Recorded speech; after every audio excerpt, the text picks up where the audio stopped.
Well, welcome back, everybody. The Illini suffer a big-time loss to Purdue in Champaign-Urbana, 31-24. This was a heartbreaking loss for the Illinois as they lose their grip on their Big Ten title hopes. They're still there, but they did control their own destiny. And now losing to Purdue after losing last week to Michigan State and having different games go differently outside of Illinois' control, they are now not in control of their own destiny to get to the Big Ten title game. While there's still opportunity there, losing to Purdue is a major setback, and especially of how they lost this game. And we're going to discuss the game. We're going to talk about other things again with just the Illinois football program, and what I'm seeing and hearing and, all that good stuff. So we're going to talk about the Illinois Final Illini as a whole, a little bit about the Purdue game.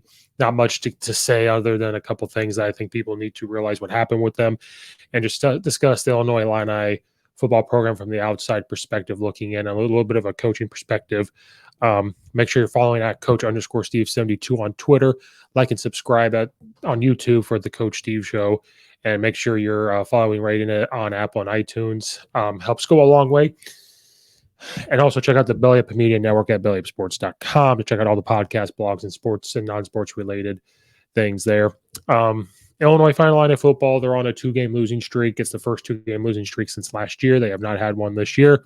They're now sitting at 7-3 overall, which is a fantastic record for Illinois by historical means and what's been happening with the program for the last few years. Illinois hasn't talked about winning the Big Ten since 2001 in football. They have not won this many games since Ron Zook's era, I believe. I don't think Coach Beckman got there. I don't think Lovie Smith only got to the 6-game mark. So we're going to discuss more into that. But Illinois lost to Purdue 31-24 after giving up a 14-7 lead. I'm going to have to go back and rewatch the game. But the initial thing from this game is that the defense, well, I'll say this. There was just some things that happened in this game. This was the same refereeing crew that was around for the Indiana game that had different penalties in the game, especially against Illinois, that were questionable. And you saw some here. There was the one pass interference in a certain part of the game that gave the ball back to Purdue, and Purdue just got extra opportunities when there was penalties. Illinois had a ton of penalties and penalty yards. It just came down to that some were very, very questionable. Some of these, it was mainly pass interference. There was a questionable pass interference penalty near the end that allow Purdue to really get down the field and score, and then late to have the field goal. Just those little things that Illinois was fighting through during the year, and now it's slowly, some of these things that they were able to fight through are slowly coming back to get them. 12 penalties for 121 yards. So you gave a lot of chances back to Purdue, who capitalized. They had time of possession of 32 minutes over Illinois, so Purdue really marched down the field. They were 1 for 2 on fourth downs. They ran the ball for 142 yards, which you do not see an Illinois defense give up. And then they also got 237 yards through the air, which you don't really see. Illinois is still a high-ranked defense. I think they still might be number 1. But they gave up 31 points after being up 14-7 at half, and then they gave up 7 and then 10 points, and then the offense only scored 10 points while giving up 17. Just ultimately things that I think people don't realize all the time, because Coach Bielema, while he has to report it, while he has to talk about it, there are some injuries that have been happening to this defense that they've been able to fight through. And then as more teams get film on them and the more they take advantage of some of the aggression that Illinois plays with, they're able to take advantage. Seth Coleman was out, their linebacker. He was out with a concussion, which hurt. He's an outside backer that could really rush O'Connell in the pocket. They're down to about their 5th or 6th string cornerback. Taz Nicholson started, but he didn't finish the game. Terrell Jennings' chest did not play. Tyler Strand, He was out with an injury. Freshman McCantos and Xavier Scott had to come in and play. And when you have guys that are freshmen or first-time players come in against a Purdue team that has experienced wide receivers and a 10-year veteran quarterback, they're going to take advantage on defense. And so the Purdue offensive line played pretty well to not really let O'Connell get pressured.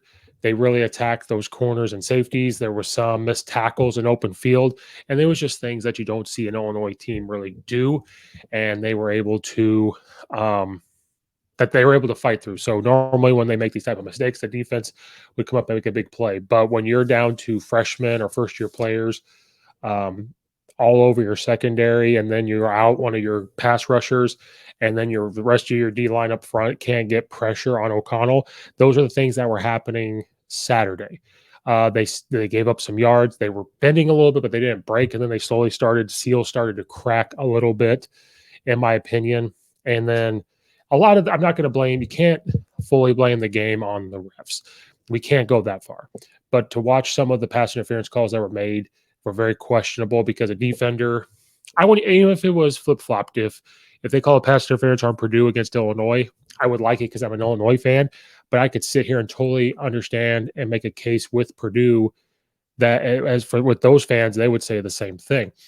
There was just, they would look for the ball and they were like, well, it was a pass interference, because Illinois corners and safeties are very aggressive. They play a lot of man-to-man coverage, and they play man-to-man coverage because they're good at it. They feel like their athletes can go make a play, and that their front seven is going to go up there and get pressure, move the guy out of the pocket, and make some type of play.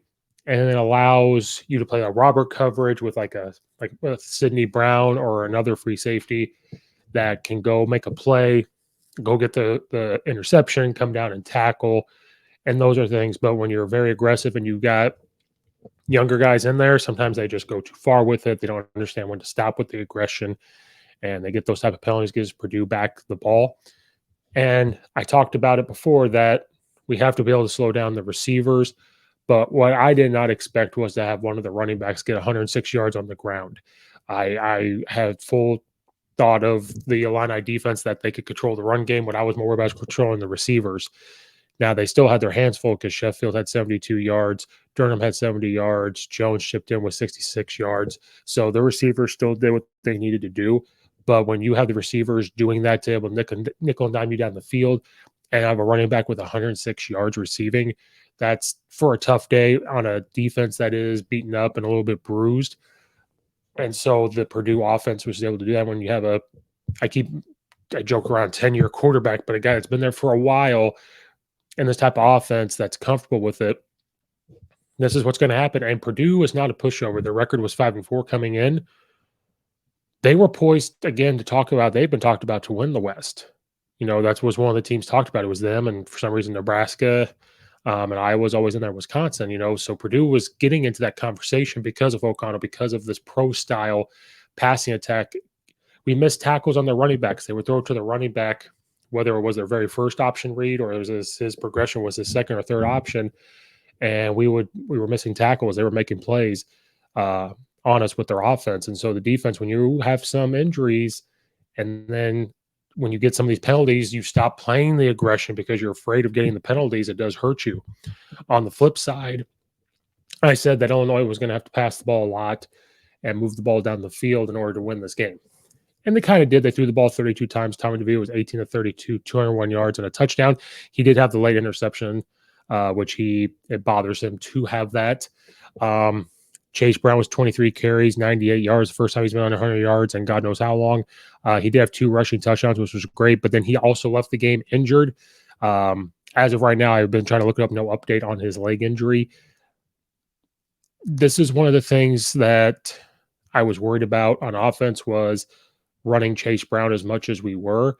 Now, I'm going to look at it from a coach perspective, not a fan perspective. A coach perspective, if you don't have another guy that's ready to take the reins and run the football, and he's your best athlete, you're going to run him. Not having McCray there with the boot.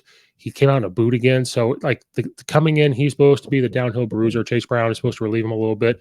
Reggie Love the third Got 4 carries, only 3 yards. So when these are your running backs and Chase Brown's the guy, you have to have him in there if other guys aren't going to step up. And they want to run the football first. But so from a coaching perspective, I understand why Chase Brown was getting all the yards. He's the Heisman Trophy winner. But as much as they ran him last year on top of running him this year, this is just what's going to happen, especially if he wants to go to the NFL. He's going to get the ball a ton. But it was in the back of my mind worrisome of running him. 40 carries here, 30 carries here. And it seemed like he could handle it. But the more that would go on, the more I was worried about something like this happening. But as a coach, you can't go in there thinking he's going to get hurt. He's going to get hurt. You can't think about his carries. You can't think about the time that he's playing and get him a sub and take him out for a few plays. But you don't go in there thinking he's going to get hurt. So looking at that point from a coaching perspective, as a fan, you go, well, he's going to get hurt. He's going to get hurt. And so I understand that from a coaching perspective. So I'm not mad about it, but it was from a fan perspective and this podcast perspective that maybe he could possibly get hurt. But I was also understanding why they're running the football so much, because the receivers were they needed to step up and make plays. And I keep thinking the receivers are getting better and better. Brian Hightower had 89 yards receiving. Chase Brown, before he went down, he had 32 yards. Casey Washington, 25. Pat Bryant, 25. Isaiah Williams only had 16 yards. So the defense for Purdue did a good job. I think they took my advice and were very physical with their receivers to make sure that Tommy DeVito couldn't get them the ball when he needed to. I thought the defensive line for Purdue played pretty well to control. They didn't really control the line of scrimmage. To hold Chase Brown to 98 yards rushing, that's a tough task to do. And I think Purdue just kind of said, hey, we aren't going to let Chase Brown run all over us. We want to see if Tommy DeVito is going to be forced to pass the ball and if they're able to do it with the receivers. And they've been able to battle with this with Illinois because they could just give the ball to Chase Brown. He pops up a 30-yard run. Some type of big pass play can happen, but mainly Chase Brown. Some type of play could happen. Defense come up with a big play. On this losing streak they've been on, the sometimes football is a game of luck. Sometimes you force it. Illinois had both. They forced some things to happen good for them, and then some things have just been luck. And I think part of their luck is slowly running out with some things they can't control. I think Purdue just said that you're going to have to pass the ball on us. And it's not bad numbers. Again, 1832 for 201 yards. But I think that's what Purdue wanted to do. And Illinois just couldn't capitalize on certain third downs. And, they just couldn't keep up with that. They were 5 of 13, just like Purdue. Penalties hurt them, whether they were holding penalties. The O-line had their hands full with how big the Purdue defensive line was, and their linebackers scraping over to make the play. And so it was just things not going the way Illinois was used to going.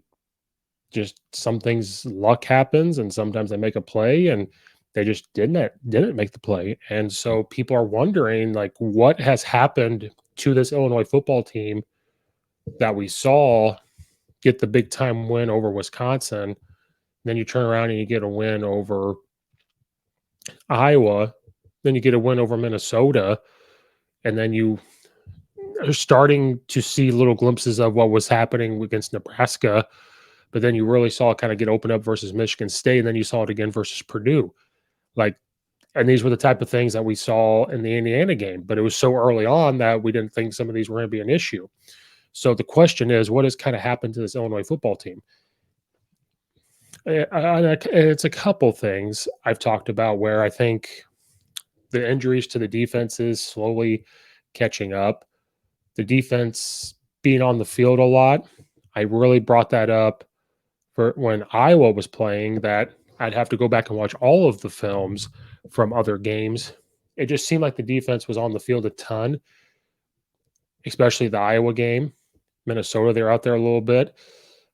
And I said, if the defense is always out there and you're really banking on your defense to bail you out a lot of times, like last year, that doesn't bode well for a team that's in its second year with this head coach and this defense, because you're still using Coach Lovie Smith style players that he recruited for his cover 2, Tampa 2 defense. they're doing a great job coaching a lot of that out of these kids to say this technique you're going to use, this is how we read things, this is how we do this. But I said that does worry me now. So then again, they wrote it and they were able to bail them out. The defense is able to bail out the team a lot.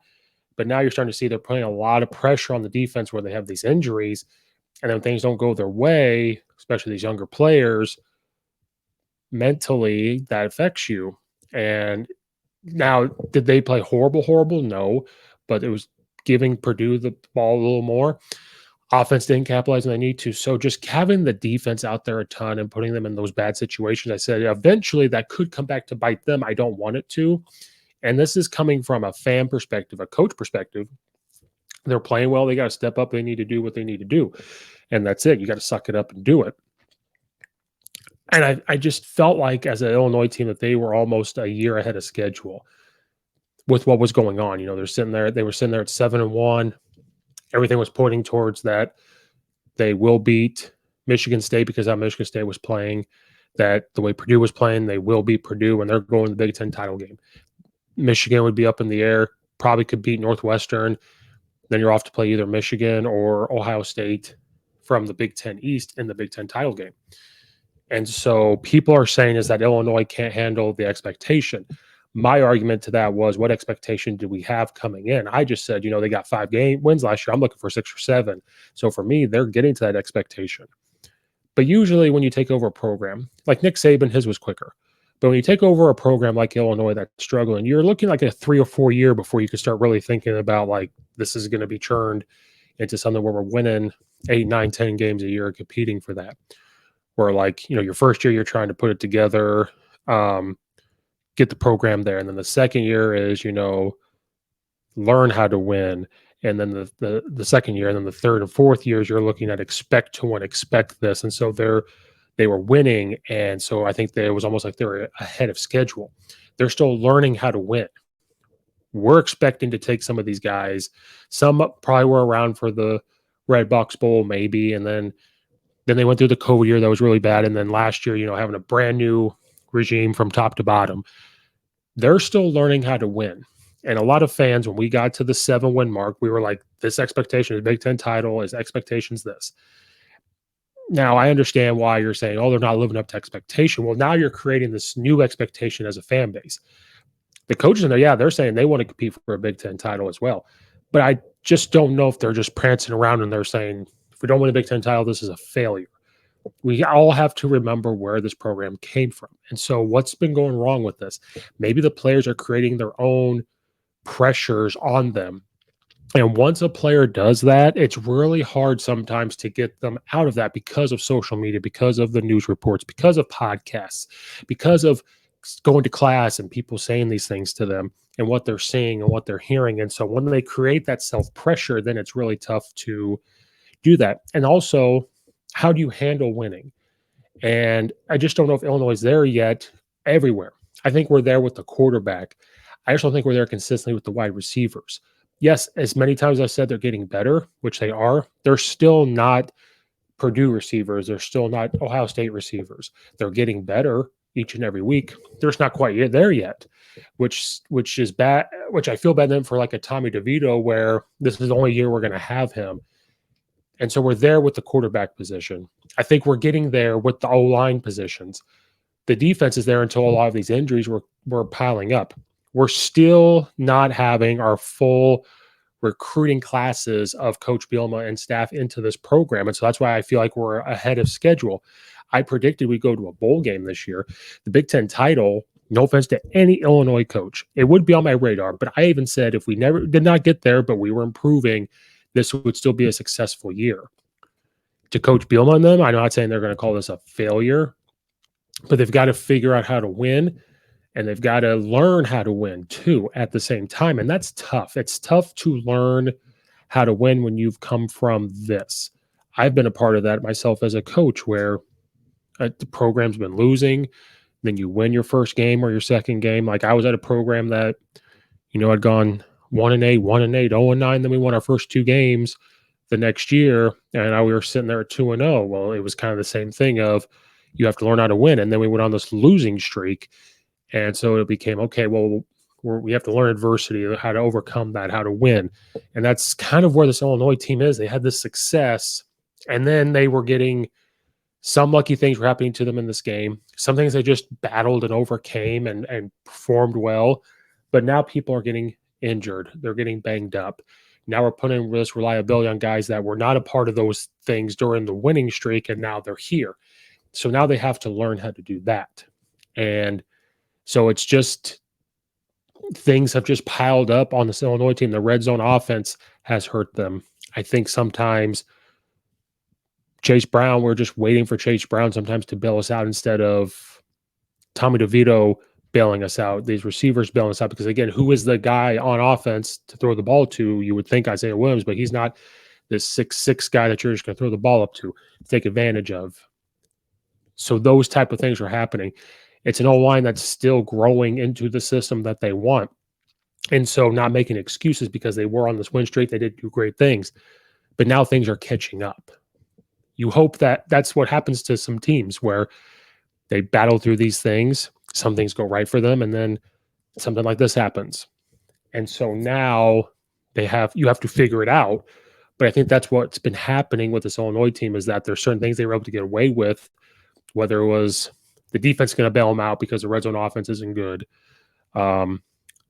We can kick a field goal, and again, our defense is going to bail us out. Something big happens on offense where Chase Brown, it's 3rd and 6, on the ball, and he gets 30 yards. Like you're waiting for something like that to happen. But now teams are really sitting there saying, well, like Purdue, you're going to have to throw the ball to beat us. Yeah, Chase Brown might get his yards, and he got the 2 touchdowns, but they're going to sit there and say, okay, we have to live with that. You have to pass the ball on us. And I don't know if Illinois is ready to take that approach, but it's just whether you're going to sit there and say they can't handle expectations. We have to quit putting these huge things on them. And I said, I'm going to buy a ticket to go to the Big Ten title game because Illinois is going to be there. So maybe I'm part of the problem. But again, we have to take it one week at a time. I think Illinois was better when they flew under the radar for right now. But we are in a position where we're a year ahead of schedule. They have to learn how to win and learn how to maintain winning. And if they can figure it out and put on a better performance versus Michigan, beat Northwestern, have some type of destiny thing built up to where they get to the Big Ten title, then we're moved there and then compete and win their bowl game. Then we're back on track. And then next year, you go through a season like this. Then next year is this expect to win is the next thing that's going to pop up. And so I think those are the things that have gone a little bit wrong with Illinois. Those injuries have piled up. People can blame play calling. Maybe defense has to tweak some things. You got some young guys in there, more zone stuff. Who knows? But I know that in those type of situations, you don't really want to change what you do. And, this is who you are from a coaching perspective. I get it. But I think those are just some of the things that has slowly kind of gone wrong for Illinois. Maybe some of the luck has run out. But I would not count them out yet because their defense is still top ranked. They're still up there. They may not. The Illinois team may not be ranked this coming week. And again, I said the Michigan loss would be a good thing. Maybe this is the type of thing they need to go back, not rated, which stinks, or ranked. And just this could be a trap game for Michigan. And then they need a couple things to happen. Purdue needs to lose, even though we need Indiana to beat them. We need something to happen, or Northwestern or anything else. But we just need some things to happen for Illinois and see if the luck still can't be there. But we need some of those things to happen. I think that's what's been going on with Illinois. But Illinois fans, we have to we can't abandon them now. We can't be talking bad about them and the staff. We have to keep riding with them. Again, it's a process. It was fun. It's been fun because there were 7 wins. But we have to stick with them, just like we stuck with Brad Underwood and saw things that happened there with the basketball program. We have to stick with it. It will be okay. Well, those are my thoughts on this Illinois team after their tough loss versus Purdue. Make sure you hit the like button, subscribe button on the YouTube channel. Follow me at Coach_Steve72 on Twitter. Follow, rate it on Apple and iTunes. Check out all the affiliates in the description below. Leave a comment in the comment section down below. Thank you guys again for watching and or listening, and we will see you guys next time.